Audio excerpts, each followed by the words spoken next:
Galera, vamos lá, olha aí, hein? Comecei aqui a live aqui, só que o botão que eu uso pra começar a live é o mesmo botão que controla música aqui no Spotify. Boa!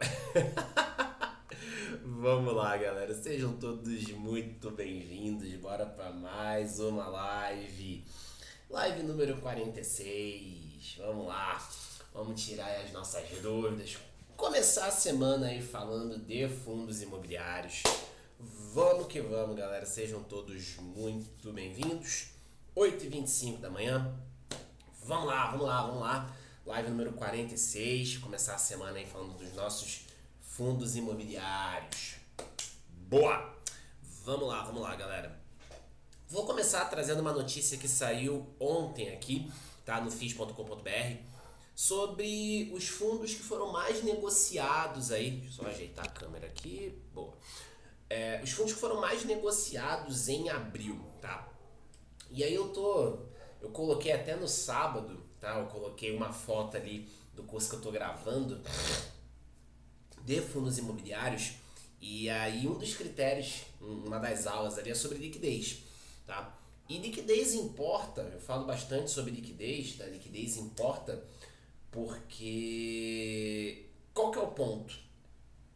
Liquidez, só pra deixar claro, né? A liquidez é a facilidade que você tem para poder resgatar o teu dinheiro, beleza? Então, quando você tem um ativo com pouca liquidez, você não consegue movimentar ele na hora que você precisa, né? Então, liquidez importa porque, vamos supor que você quer vender lá o seu ativo, seja qual for o motivo, valorizou demais e daí você quer rebalancear a tua carteira, ou então, não, eu quero vender porque está perdendo fundamento. Se o ativo tem pouca liquidez, ou seja, um baixo volume de negociação, você acaba tendo ali dificuldade para poder vender o teu ativo. Então, liquidez é um critério que importa bastante. E aí eu gosto de olhar dois critérios em relação à liquidez. Bases cotistas, o tamanho da base e o volume de negociação. Tá? Eu gosto de colocar ali um critério de pelo menos 20 mil cotistas e de pelo menos R$ 1 milhão de reais por dia, ali, em média, de negociação. Tá? E daí a gente tem aqui uma matéria falando sobre os fundos mais negociados em abril. Chegou uma pergunta aqui do Ricardo, que é o seguinte: KNSC ou MXRF?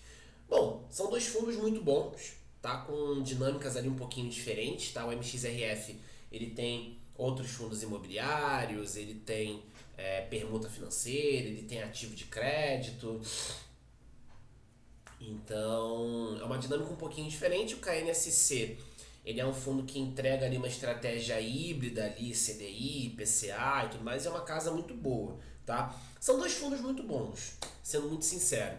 Então, avalia ali a questão da liquidez, avalia a questão do PVP, tá? Se eu não me engano, são dois fundos que estão com PVP acima de 1, já. A gente pode até dar uma olhada aqui no Status Invest, tá? Deixa eu ver aqui, o KNSC.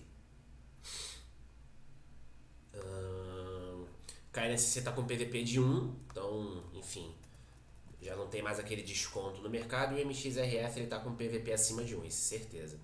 PVP de 1,04, tá? Então, assim, o KNSC eu gosto bastante por conta da gestão Quineia, então, para mim é um fundo que roda muito bem. Não que o MXRF seja ruim, tá? Mas, entre KNSC e o MXRF, sendo muito sincero, eu ficaria com o KNSC, tá? Eu prefiro, mas eu acho o KNSC uma gestão... A carteira ali eu acho uma carteira melhor, tá? Mas, de novo, ó o sol entrando, esqueci de botar a cortina, ó o sol entrando aí. Mas, enfim, eu prefiro o KNSC por conta disso. Boa! Maravilha! Então, galera, vamos lá, né? Os fundos que lideraram aí o volume de negociação em abril. Galera, então deixa eu trazer a listinha aqui para vocês dos fundos aí que tiveram aí o maior que tiveram as maiores quantidades de cotas aí negociadas. Então a gente vem aqui, ó, MXRF, CPTS, VGHF, MCHY, GARI11, CPSH, KNSC, olha que a gente acabou de falar, RBRF, VGI, BCFF. E o que é legal aqui? Todos todos esses fundos são de base 10. Todos eles. Todos eles são de base 10. O CPTS desdobrou, foi para base 10. O KNSC desdobrou, foi para base 10. O RBRF desdobrou, foi para base 10. VGI foi para base 10. BCFF foi para base 10. E tem alguns fundos que já eram base 10 de fato. Tá? Então o que a gente observa? Os fundos com as maiores quantidades de cotas ali negociadas foram fundos de base 10. Tá? E aí, o que é bacana comentar sobre isso? Tá? Fundo de base 10, muita gente acaba entrando em fundo de base 10 porque ele custa barato, nominalmente, né? O preço da cota é barato. Tá? Você consegue comprar, com R$100 você consegue comprar 10 cotas, então dá aquela impressão de que você está comprando mais, né, do que você comprar uma cota de 100, tá? Dá a impressão que você está comprando mais, está otimizando melhor o teu recurso. Só que você também tem que tomar um cuidado, tá? Não é porque o fundo custa R$10 que ele está barato e nem que ele vale a pena. Então eu vi isso muito acontecer também com Fiagro. A galera entrava ali em Fiagro, é base 10, eu vou comprar, e o cara olhava só ser base 10 e o dividend yield. Então, toma cuidado, tá? Não tô falando que esses fundos aqui são ruins, nada disso. São fundos com muita robustez no mercado. VGI, KNSC, MXRF, CPTS, são fundos com muita robustez no mercado, de casas grandes, tá? Mas, toma cuidado, porque custa 10, tá barato. Não, às vezes você pode estar comprando num preço muito mais esticado, e aí quando o mercado corrige, você acaba observando uma queda ali na tua rentabilidade. Tá? Então só toma cuidado com isso, para você não entrar num fundo só porque ele custa R$10 e tem um dividend yield alto. Tá? Então dá uma olhadinha em outros critérios para você poder avaliar se realmente faz sentido ou não entrar naquele fundo, né? Simplesmente olhar o preço e olhar o yield. Tá? Mas o que isso é legal aqui? Mostra que de fato são fundos que têm um bom volume de negociação, que tem uma boa... Tem presença em pregão, 100% de presença ali nos pregões, e que você consegue transacionar. Então, de novo, liquidez é um parâmetro que importa bastante, tá? E isso aqui mostra que de fato são fundos com altíssima liquidez. Se você quiser entrar, quiser sair, você vai conseguir fazer isso sem muito estresse, beleza? Em termos de volume financeiro, aí a gente tem os 10 fundos com maior volume financeiro. Deixa eu trazer aqui para vocês. A gente tem XPML, Canip, MXRF, CPOF, BTLG, VISC, KNCR, TRXF, CPTS e HGLG. Aqui a gente já tem fundos fora do espectro ali de base 10. XPML é base 100, Canip é base 100, CPOF confesso que eu não conheço, BTLG é base 100, VISC é base 100, KNCR é base 100, TRXF é base 100, HGLG é base 100. Então, aqui a gente já tem fundos que estão fora ali da base 10, que já são fundos negociados a 100, 100 e poucos reais, tá? XPML, maior média de negociação diária, o fundo estava fazendo emissão de novas cotas, então tem a galera que faz ali arbitragem, flipagem e tudo mais, então você acaba tendo um aumento do volume de negociação, mas perceba aqui, quase 17 milhões de reais de média diária de negociação. Ou seja, o XPML em abril, na média, rodou ali cerca de 17 milhões de reais de negociação diária.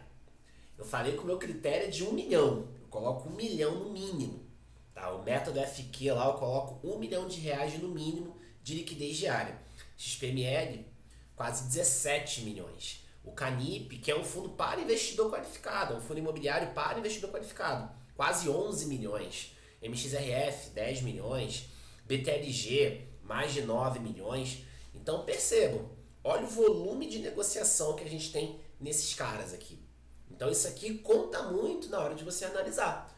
Beleza? Liquidez importa bastante, tá? Porque se você quiser rebalancear a sua carteira, se você quiser sair daquela posição, você consegue, tá? Então sempre olhem para a liquidez. Sempre vejam o volume de negociação diário, sempre vejam ali o tamanho da base de cotistas, porque daí você pode acabar entrando num fundo que não tem tanta liquidez assim, e aí se você precisar sair, pode ser que você demore a sair, ou então você tenha que aumentar o teu prejuízo, e isso acaba não sendo muito positivo, beleza? Então, liquidez é um parâmetro que importa importa bastante quando a gente está fazendo uma análise ali de fundos imobiliários, uma análise até mesmo de ações.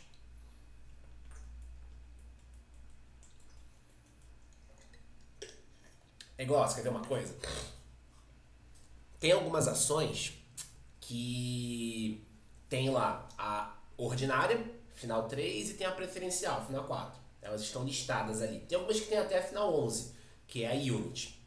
Sanepar, por exemplo, tem Sanepar 3, Sanepar 4, Sanepar 11. Klabin, tem Klabin 3, Klabin 4 e Klabin 11. Qual que é a parada?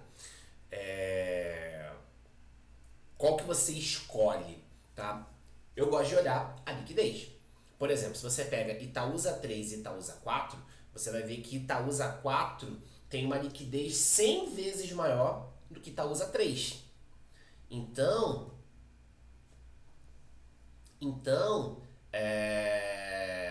quando você vai fazer uma análise até mesmo em ação, é interessante você olhar a liquidez. Você vai ver que Itaúsa 4 faz parte do Ibovespa e Itaúsa 3 não. O volume de negociação na média de Itaúsa 3 é de 1.700.000. Itaúsa 4, mais de 170 milhões de reais. Então, liquidez importa. E aí para você ver, né, pô, uma ação lá, Itaúsa 4, 170 milhões de liquidez. Fundo imobiliário, tô falando ali de uma liquidez de 17 milhões. Então, o mercado de fundos imobiliários precisa crescer muito ainda. Tá? A gente tem poucos investidores ainda e o volume financeiro também transacionado é menor. É muito mais pessoa física do investidor institucional. Então, tem toda essa diferença também. Beleza? Mas, voltando aqui, liquidez é algo que importa bastante quando a gente está falando de fundos imobiliários, quando a gente está falando de um investimento em bolsa. Tá? Porque se você precisar sair, se o ativo tiver pouca liquidez, você não consegue transacionar ele muito bem. Beleza? Tranquilo? Então, sempre avaliem a liquidez do fundo imobiliário que você está entrando. Tá? Esse é mais um critério para você analisar. Beleza, galera? Boa? Então, vamos lá. Fechamos aí sobre liquidez. Trazer aqui uma outra matéria. No início de mês tem muita matéria sobre os fundos imobiliários recomendados pela casa tal, os fundos imobiliários com um dividendo acima de tanto, tá? E aí, trazendo essa matéria aqui do Money Times, que são os 20 fundos imobiliários com dividendos de até 12,5% para investir em maio, segundo o BTG. Galera, então vamos direto aqui para a lista, né? Tem toda uma introdução ali no início e tal, mas vamos direto aqui para a lista. Então vamos bater aqui alguns fundos que a gente tem aqui aparecendo na lista. Beleza? Então o primeiro deles aqui que aparece, BTCI 11, tá? O BTCI é o fundo de papel do BTG, tá? E é um fundo bacana. Tá? Eu cheguei até a trabalhar ele com alguns clientes na assessoria. O bacana do BTCI é que ele tem uma estratégia híbrida ali, de IPCA e inflação. Então ele surfa bem esses ciclos econômicos, ora com a Selic mais alta, ora com a inflação mais alta. Então, como ele tem uma carteira quase que meio a meio, ele consegue surfar bem essa onda ali cíclica que a gente tem na economia. Ora a gente vai ter juro mais alto, ora a gente vai ter inflação mais alta, e aí essa carteira balanceada acaba surfando, acaba permitindo com que o fundo surfe essa onda melhor, e ele entrega também um dividendo mais estabilizado. Beleza? Então ele entrega um dividendo mais estabilizado. Porque, por exemplo, se você tem uma inflação menor, correção monetária menor, ali da carteira de inflação, dividendo menor. Só que, por outro lado, se você tem uma taxa de juros mais alta, a correção monetária do que está atrelado ao CDI vai ser maior.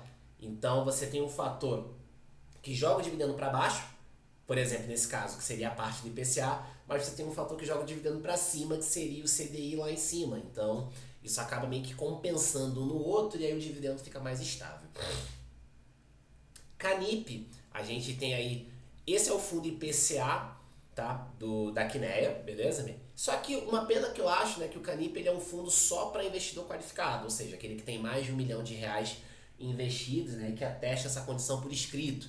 Então o Canip, apesar de ser só para qualificado, ele é um fundo que roda muito bem, tem uma liquidez muito boa, mas ele é só para qualificado, tá? E é um fundo IPCA. KNCR é o fundo CDI da Quineia, igual o VGIP e VGIR, né? O VGIP IPCA e o VGI CDI, é a mesma coisa que a NCR e Canip. CPTS, fundo da Capitânia, que tem ali majoritariamente exposição em IPCA, KNSC, que tem uma exposição híbrida também, VILG, que melhorou bastante os números, tá? Vinha numa sequência ruim ali de vacância, numa sequência ruim de aluguel cobrado. No último relatório trouxe números bem interessantes, já está com uma vacância acima ali da média de mercado, um preço de aluguel ali em linha com o mercado, então trouxe números bem positivos. BRCO, fundo muito defensivo para logística, tem contratos ali com prazo de mais ou menos 3, 4 anos remanescente, tá? Tem muita participação em galpão last mile, tem uma alavancagem muito baixa, então é um fundo muito defensivo.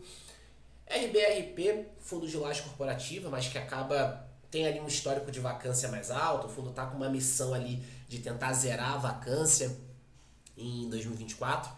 Bom, vamos ver. O fundo tem conseguido renovar ali com alguns contratos. Tinha um contrato que já estava praticamente rescindido, os caras conseguindo fazer um aditamento para renovar. Então, a gestão está bem ativa ali nesse sentido. BRCR, fundo de laje corporativa do BTG, está ali tentando reduzir a alavancagem, tem também um histórico de vacância mais alta, estava fazendo venda ali de ativos.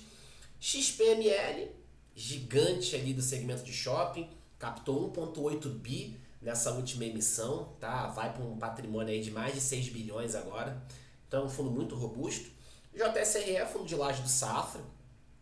Não é um fundo que roda mal, tá? Tem números até interessantes ali, beleza? Mas acaba ficando não tão bem posicionado assim no mercado e tal, mas uma tese até razoável. PVBI, fundo de laje também, exposição em lajes premium, região da Faria Lima, região da Vila Olímpia. Então é um fundo de laje que acaba sendo bastante visado. BTLG, fundo de galpão logístico do BTG, tem feito bastante gestão ativa, um fundo que tem rodado muito bem. VISC11, fundo de shopping, tá? O fundo anunciou semana passada a compra de 15% de participação num shopping no Rio de Janeiro, tem conseguido expandir bastante ali o seu portfólio, hoje já conta com mais de 25 shoppings, se eu não me engano, tá? Um fundo também muito robusto, beleza? HFOF, fundo de fundo, tá? É o fundo da Hedge, que dá exposição majoritariamente em tijolo, beleza? Então é um fundo ali bastante interessante também, principalmente para quem está ali começando, para quem quer ter uma carteira diversificada. Esse é um fundo de fundo, uma estratégia que eu defendo bastante para o investidor iniciante. HGLG, fundo de galpão logístico, é o maior fundo de galpão logístico para o varejo que a gente tem na bolsa, tá? Já fiz alguns vídeos sobre o HGLG, um ponto de atenção aqui que o fundo tem queimado caixa para poder manter o dividendo de 1,10. Clean 11, confesso que eu nunca olhei, tá? Vou até dar uma olhadinha também para dar uma estudada, mas pelo nome aqui parece ser um fundo de papel atrelado a IPCA, clave índice de preços. Então, atrelado a IPCA é igual o Canip, né? Canip é Kinea índice de preços. Então, provavelmente esse cara aqui tem uma carteira atrelada a IPCA. RBRR, fundo de papel da RBR Asset, tá? Onde a gente tem ali uma exposição majoritariamente em inflação e tem ali uns 10% da carteira em CDI. TRXF, fundo encerrou a captação ali, conseguiu captar mais de 500 milhões de reais e foi aí um patrimônio de 2 bi, tem feito... Eu tenho até usado bastante TRXF nos meus exemplos aqui nas aulas que eu estou gravando para o meu curso de fundos imobiliários. E é um fundo muito robusto também, com boa liquidez, uma boa diversificação, prazo médio de contrato longo, é bem interessante. RBRY, fundo high yield aí da RBR, uma casa também bastante consolidada. Então, são os fundos aí que a gente tem recomendados para maio pelo BTG. Uma carteira bem interessante, né? De fato, fundos ali bem robustos, um ou outro, onde a gente tem ali alguns pontos a mais de atenção e tudo mais, mas no geral, fundos aí que rodam muito bem. Beleza? Tranquilo?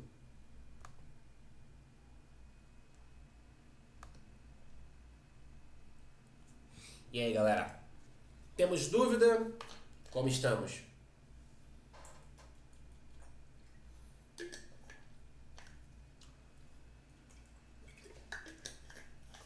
Grande Dani aí na área. Boa.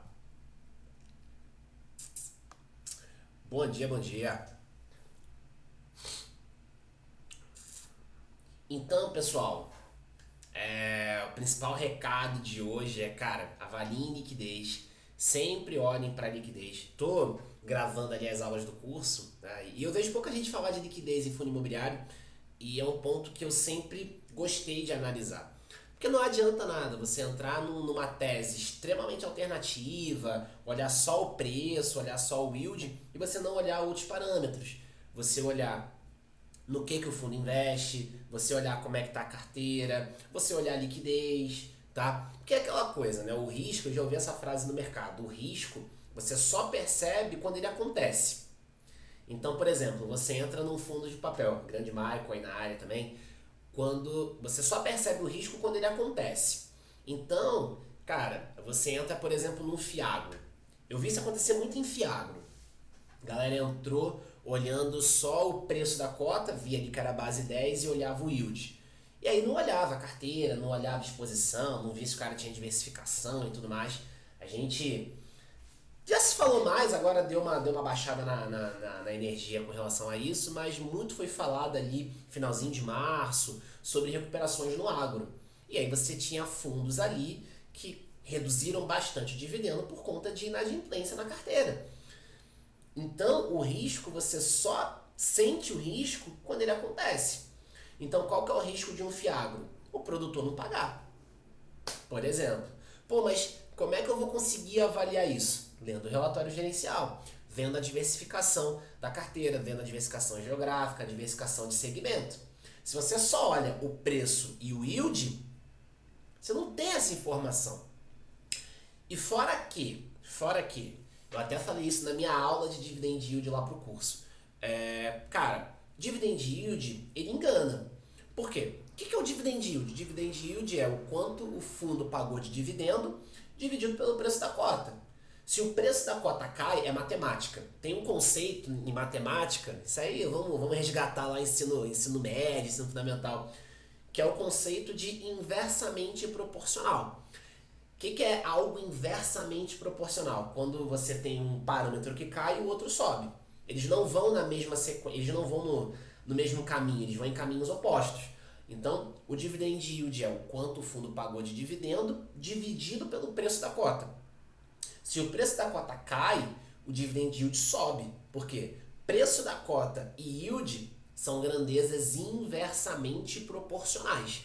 Então, cara, se você entra num fundo olhando só o yield, aquele yield pode estar alto porque o fundo está desvalorizando. Só que se você não vai buscar PVP, se você não vai buscar informações no relatório, você não consegue pegar isso. O yield por si só ele não diz nada. Ele não diz nada. E uma outra parada é o seguinte, yield alto, por mais que seja recorrente, vamos supor que realmente o fundo paga dividendo alto, está saudável a princípio, e ele paga alto. Se ele está pagando um retorno maior, cara, não existe almoço grátis, você vai correr um risco mais alto. E de novo, o risco você só percebe quando acontece. Esse é o problema. Então, se você observa um dividend yield alto, avalia se está tendo queda do ativo, avalia se é recorrente. Beleza, é recorrente? Então, qual que é o risco dessa operação? Onde que eu estou enfiando meus pés? Então, você precisa estar ligado nisso. Porque, do contrário, quando acontece alguma coisa, por exemplo, fundo de papel toma uma inadimplência, algo do tipo, se você não entende a dinâmica, você fica perdido. E aí, o que você faz? Vende porque, tá caindo, tô perdendo dinheiro, você acaba vendendo. Tá? Então, quando você entra ali no ativo, cara, você tem que saber qual que é o risco que você está correndo para poder avaliar, tá? Se você vê que, é um fundo muito arriscado, cara, vai para outro, não tem problema nenhum. Eu, por exemplo, eu tenho adotado mais a estratégia até com os meus clientes de fundo middle risk, ou seja, fundos que têm ali uma carteira moderada de risco. Então, eu trabalho muito fundo high grade, fundo middle risk, tá? Por exemplo, VGIP, VGIR, KNSC, KNCR, tá?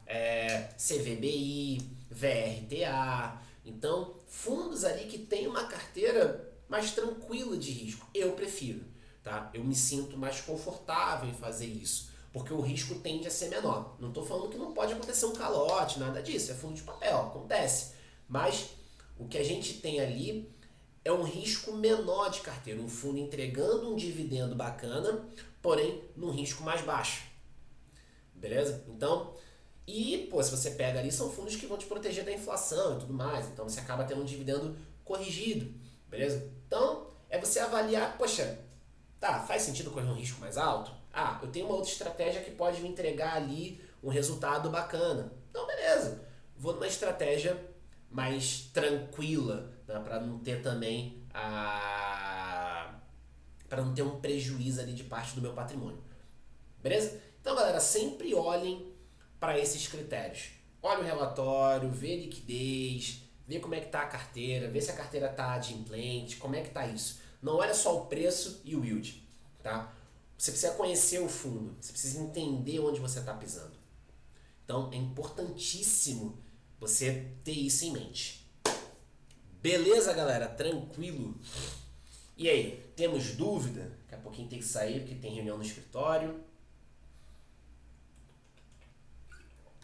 E aí, galera? Dúvidas? Como estamos? Galerinha boa que entrou aí, ó. Haldney, Diogão, ó, o Márcio. Galerinha boa que entrou aí. E aí, pessoal? Temos dúvidas? Estamos tranquilos? E ó, acompanha aí, tá? Que eu tô terminando de gravar as aulas do meu curso. Tá? Deixa eu já dar até uma prévia aqui pra vocês, tá? Eu tô remodelando meu curso de fundos imobiliários, tá? Eu tô gravando aí conteúdo novo sobre fundos imobiliários. Vou ter um curso exclusivo para isso, vai custar 97, tá? Vai custar R$ 97, mostrando os indicadores gerais, mostrando ali fundo de tijolo, fundo de papel, como analisar tudo isso, como analisar Fiagro, como analisar fundo de infra. Então vou trazer também essas estratégias mais alternativas, tá? Terminando de gravar, tá? Já tem 9 aulas lançadas, beleza? Não minto, já tem 12 aulas lançadas, tá? Então, assim que eu terminar tudo, vou disponibilizar aqui para quem quiser entrar. Boa! Maravilha! Nenhum high yield na sua carteira? Cara, eu tinha, tá? Pergunta do Dani aqui. Nenhum high yield na sua carteira? Cara, eu cheguei a ter high yield na carteira.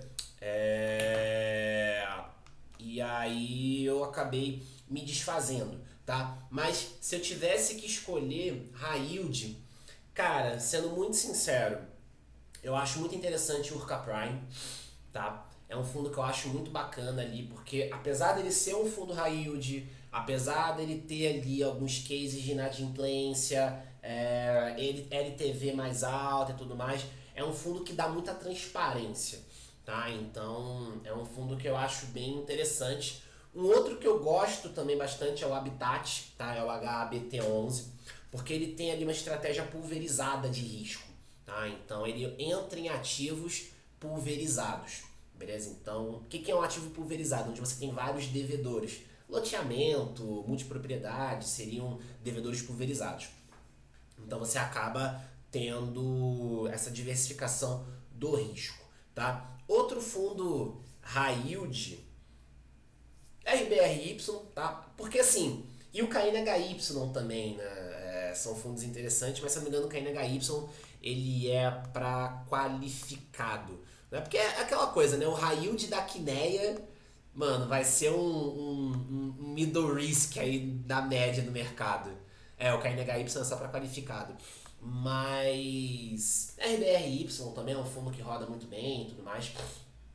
Então, gosto muito desses fundos. E por que eu tenho preferido muito middle risk? Porque são fundos mais versáteis. Porque eles vão ter na carteira ativos mais conservadores, mas também eles vão ter uma ponta mais arriscada para trazer um dividendo um pouco mais alto. Então, na minha visão, acaba trazendo mais versatilidade.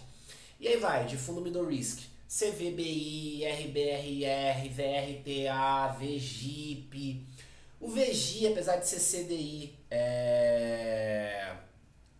ele acaba tendo uma pegadinha um pouquinho maior de risco, por conta de boa parte da carteira não ter rating, a LTV um pouquinho mais alta. Ó, o Dani botou carne HY é igual middle risk anabolizada. Exato.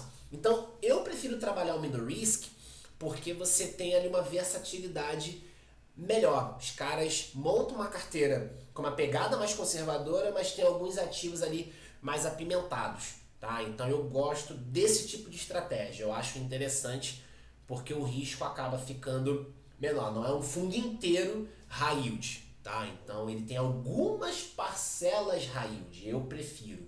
Mas aí, de novo, é o meu perfil, tá? Mas para quem quer buscar um high yield, cara, dá uma olhada no HC.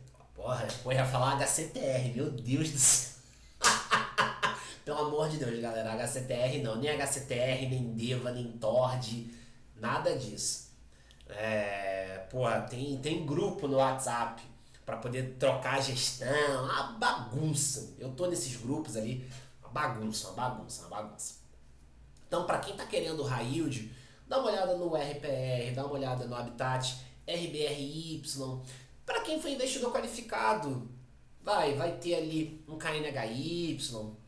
Então, quem é qualificado acaba tendo acesso a umas estratégias um pouco melhores também, né, em alguns aspectos. Acaba tendo acesso a mais estratégias, beleza? Então, em termos de fundo high yield, cara, eu olharia esses três. Entendendo, obviamente, que estou falando de um ativo com um risco mais alto.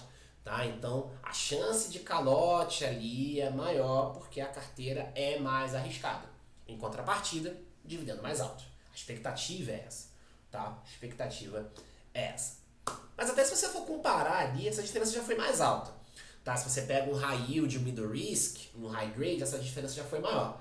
Agora, quando você pega um high yield e um middle risk, cara, estão muito próximas ali. O dividend yield e tudo mais. Então, assim, pô, para ter um retorno próximo correndo um risco mais alto, eu prefiro ficar no middle risk, que tem um retorno próximo de um high yield, tá? Agora, e você acaba tendo ali um risco menor. Então, por isso que eu acho melhor o middle risk, que você tem ali um retorno alto, também te protege da inflação, correndo um risco mais baixo.